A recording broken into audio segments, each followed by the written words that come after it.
Hello, and Merry Christmas Eve. Happy holidays, whatever you're celebrating. We're celebrating another day of some Christmassy weather. Yeah. Adam and Lisa, back at it again. A little Christmas funcast. That's right. We're going to have a little fun with the holidays. I know we have some weather to talk about, but for the most part, I don't know if you remember last year, if you were here, it was rough with the ice storm that we've had. We've had blizzards over Christmas, so at least we're not dealing with that. Yeah, yesterday visibility was certainly pretty questionable. A lot of scary situations, frankly, going on the roads. A lot of slush, a lot of visibility, like I said. So, but is that a little bit more in the rear view now? Not quite. We're still dealing with it. So, and this is the kind of weather, too, that it isn't a big storm. So sometimes it can sneak up on you. You think, okay, it's just a little bit of fog, no big deal.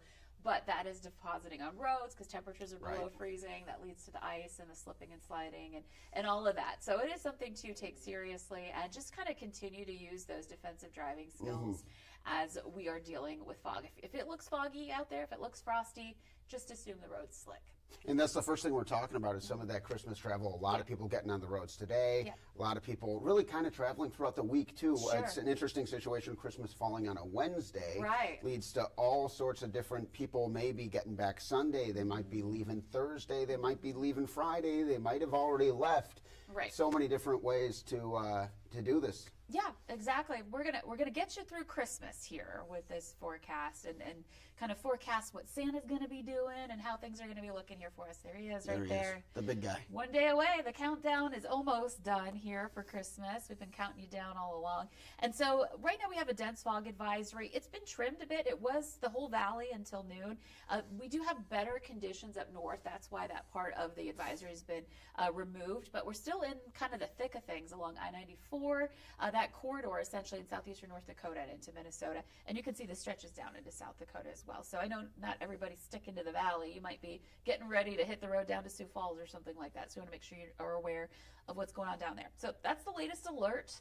And look at some of our visibility numbers. You know, we don't have, not every place is seeing dense fog, but we're still seeing reduced visibility. So like Fargo, we're at 1.5 miles visibility. It's 1.25 miles in Grand Forks. That 0.3 is just that quarter rounded up, just so you know.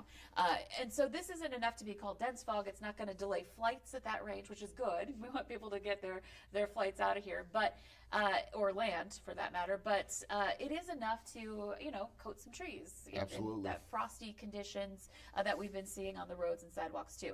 Fergus Falls, Alexandria, that's where we're starting to get closer to that dense fog range where we're less than 1 mile visibility in those spots. So again, just kind of keeping an eye. I'm just going to zoom in on a couple more locations just to check in. Gwinner's less than 1 mile visibility right now. Again, Alex is at 1/4 mile. That is considered dense fog. Morris, a little farther south. So again, foggy conditions, and it can vary even within town. Airport in Fargo on the north side, 1.5. Moorhead on the east side is 5 miles. So visibility. That's substantial. Yeah, it can be quite variable. And so just, you know, if it looks fine out your door, you hit the road thinking it's going to be fine the whole way, it might not be the case. Something to keep in mind. So I'm just going to zoom out a little more just to show you that they're having issues with fog in South Dakota too. You can see visibilities from Mobridge down to Mitchell, again, less than 1 mile, and Aberdeen as well, seeing that low range too. So here we are, still dealing with the fog, still affecting us and our travels here today. This is a road conditions map here, and I know North Dakota and Minnesota use different color schemes for their alerts, so we're kind of pulling the Minnesota color scheme. There's not as many colors. It simplifies it a little bit for us.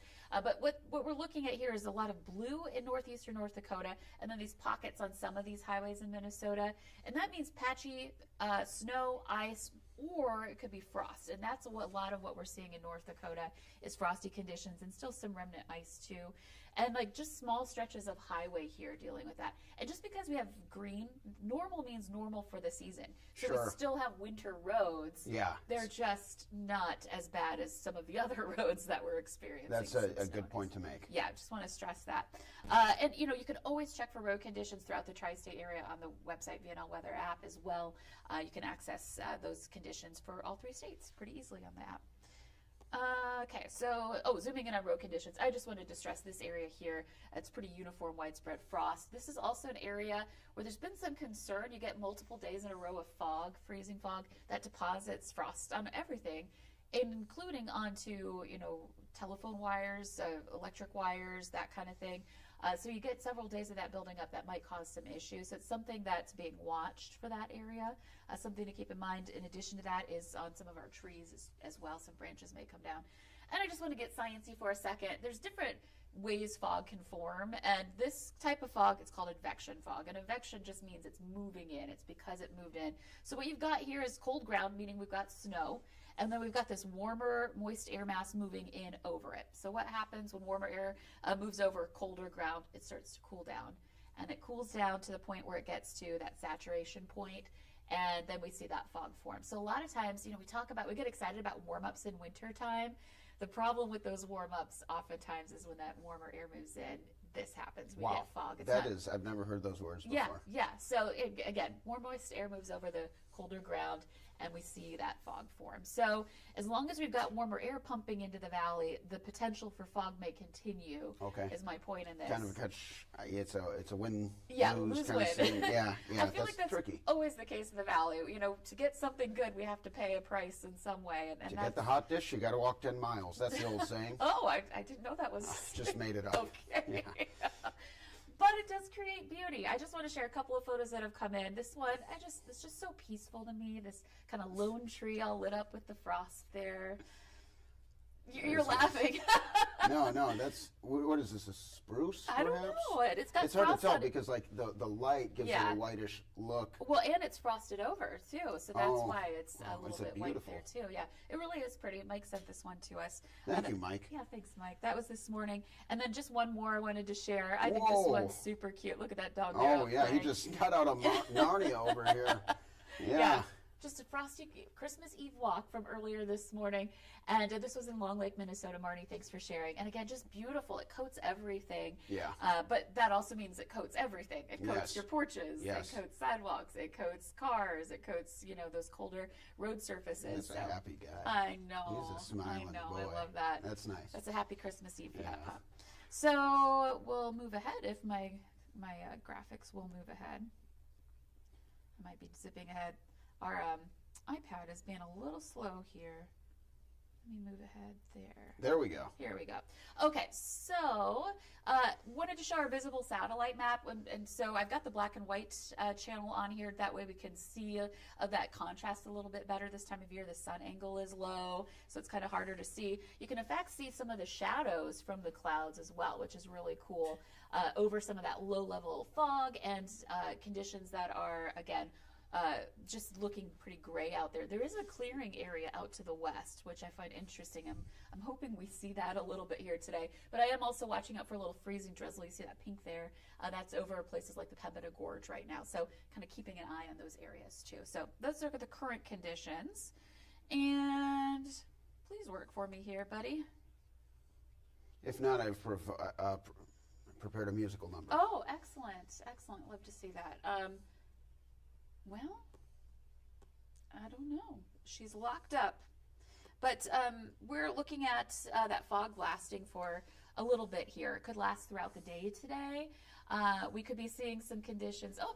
Well, I kept pushing the button, so we might be flying ahead. Let me see if I can go back, or hopefully I don't mess things up by going back and forth.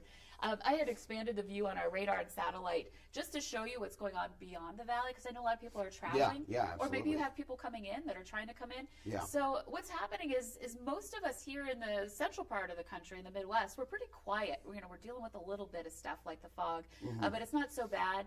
The Ohio River Valley would be the exception, and then of course down farther south, there's a little bit of flood warnings going on down toward Dallas, Fort Worth. They're getting some rain and thunderstorms there, and Frisco too. Keeping our eyes on Frisco right now. Yeah, luckily, get that out of the way now. Yeah, move along. And then we've got a departing snow system that's been affecting things in the East Coast, up along New England area. That's moving on, so it's going to improve travel there. And then there's a lot of rain and heavy snow in the upper elevations on the West Coast. A lot of wind with that too, so that's having some impacts. But overall, things are looking fairly quiet as far as weather's concerned in the Midwest. But again, it's those little events that can be a problem. So I've been keeping an eye on our flights. I don't know if you heard that American Airlines was having some issues earlier. I did hear about that, yes. I don't know if that's been solved, but just in case, you want to make sure you're checking with your airline well before you're supposed to take off. Make sure you're not dealing with any delays. I know we were impacted I think we were impacted by one flight, at least in Fargo earlier this morning. But we're also dealing with fog and some icy spots. With fog, you don't want your visibility to drop below a quarter mile because flights can't land or take off with that kind of visibility. So far we're doing okay. Temperature of 18 degrees. And some of our connecting airports, Dallas, we were just looking at the radar there. There are some delays going on in Dallas-Fort Worth, so keep that in mind. But connecting the airports are looking pretty good so far. Again, a lot of these in the central part of the country, so not seeing the big impacts like LAX would be experiencing, sure, or back over toward New York as well. So your destination airport might have some issues if you're doing a connection. And just another map of travel, what we may see and what we may experience here today, again, this morning, is the fog that we're dealing with here in the south, the rain. We're experiencing moderate impacts there. In the Sierra Nevada, of course, some major impacts with heavy snow there. No way. Yep. What are the odds? What are the odds? Okay. Didn't expect that one. Nevada means snow. Or snowy. Yeah, well, they're due. They're due for some snow. They got a hockey team now. They need some snow. Oh, interesting. Okay. But anyway, so that's kind of how the travel across the U.S. is looking right now. Let's move ahead to the forecast. So, looking ahead to today. Ooh, Santa. Here's Santa there he Claus. goes. There he goes. Bye, He's, Santa. He is on the move, by the way. He's already delivering gifts because it's already Christmas Eve night in other parts of the world. So he's busy. Busy guy. Yeah. So looking at 27 your high today, foggy, breezy, mild temps, but keep in mind the wind's going to make it feel colder. Okay. So just know we'll that. Take it. We'll take it. Better than, 27 yeah, below. Better than last week. Am I right? Better than last week. Okay. So that's the forecast for the day. I just want to talk about Whoa, the hour. Oh, here he comes again. This guy's just all He's over showing the up place. everywhere. We also want to point out, look at the frost and fog. Yeah. All of these trees covered in frost. I just think that's so pretty. And kind of adds a little, I don't know, special sparkle to our Christmas and Christmas Eve, I think. Definitely getting that Christmas weather. Yeah. So again, temperatures, will be mainly in the 20s heading into this evening. We've got mostly cloudy skies. Could get some sun breaking out here and there, but in general, kind of keeping that going. And if we, see that fog lift this afternoon, it may return heading into the nighttime hours once we start to cool down a little bit again. And speaking of nighttime hours, let's get to Santa's forecast. We're looking at around midnight tonight as Santa's making his way down some chimneys here in the valley. We're looking at about 25 degrees. Not too cold or anything, actually, for the arrival of Santa later on tonight. Yes, he's saying hello. It's like he's in a parade, a forever parade. Very nice, very nice. But guy. I have been tracking Santa this morning. Oh, wow. And so Look the at last this. I checked, he was working his way through China here. Okay. And that's about 6,500 miles away. It's also a lot of gifts to give. That's a lot of gifts to give. Yeah. Last I checked on that, it was like over $1 billion that he's already delivered. Yeah. So yes, these are areas that see, Christmas Day first. So he's delivering to them first. And then eventually, later tonight, he'll work his way west and then bring gifts to the valley. But he is running into some fog. Okay. But no concerns about that because we know why. Rudolph. Yeah. We've got Rudolph to guide his sleigh tonight. That's so huge for the program on a night like this. This is the kind of conditions that, according to legend, yes, where he had to step in. Right, and he's ready to go. So we're good on that. Whoa! We have a little Look at that! Look at that! This is I did not see this one coming. This is a very makeshift graphic. You can see where I did not cut it out very well. This is nice. I think this might have to be my new LinkedIn. That's a happy elf right there. Oh, very my goodness. happy about a mild Christmas day. Oh, wow. Well, thank you for making this. This is spectacular. Do you have an elf name? We got to come up with an elf name for you. Charlie. Charlie the elf. All right. Yeah. Okay. Yeah. You don't want to be a dentist or anything, do you? Oh, no. You're going to be happy to be an elf and make toys. Yeah. Okay. Excellent. Yeah. Is that like a story? That's from Rudolph the Red-Nosed Reindeer. Okay, it's been a while. Oh, that's my favorite Christmas movie, so I know everything about that. No offense to any dentists out there. No, Hermie wanted to be a dentist. He didn't want to be an elf. He was interested. No, I think I'd be a great elf. Sure, I think so too. Yeah. Yeah, you can help build gifts. Look at that. Great elf smile. We're doing great there. There you go. Perfect. Your hat, just turn your hat green and your hat matches the graphic. There you go. That's pretty good.